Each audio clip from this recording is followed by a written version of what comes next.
அஸ்ஸலாமு அலைக்கும். இன்றைக்கி ஈசிஆர்லேயே ஒரு பெஸ்ட்டான ஹாட் சாக்லேட் எங்கே கிடைக்கிது அப்படின்றத நான் உங்களுக்கு சொல்ல போகிறேன். ஸோ அதுக்கு முன்னாடி அந்த கெஃபே பாருங்களேன், எவ்வளோ எஸ்தட்டிக்காக இருக்குது. ரொம்ப அழகான ஆம்பியன்ஸோட சூப்பராக செட் பண்ணியிருந்தாங்க. ஸோ ஹாட் சாக்லேட்டை பொறுத்த வரைக்கும் அவ்வளோ பெரிய கப்பில் கொடுத்துருந்தாங்க. அண்ட் அதோட திக்னஸை பாருங்கள், அவ்வளோ டேஸ்ட்டாக இருந்துச்சு.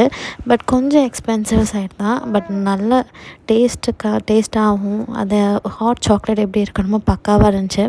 ஹஸ்பண்ட் வந்து ஒரு போபா சண்டே வாங்கியிருந்தாங்க, அதுவுமே ரொம்ப சூப்பராக இருந்துச்சு.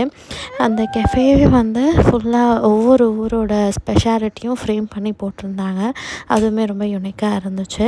அண்ட் அவங்களோட சீட்டிங் ஆகட்டும், அவங்களோட ஆம்பியன்ஸ் ஆகட்டும், எல்லாமே ரொம்ப நல்ல மூடை எலிவேட் பண்ணுற மாதிரி இருந்துச்சு. இந்த கெஃபே பேர் வந்து பான். இது வந்து கரெக்டாக ஈஞ்சம்பாக்கமில் விஜிபி தாண்டினதுக்கப்புறமா கோச் அண்ட் டெக்கோருக்கு ஆப்போசிட்டில் இருக்குது. ஸோ கண்டிப்பாக வந்தீங்கன்னா இந்த சைடு ட்ரை பண்ணி பாருங்கள்.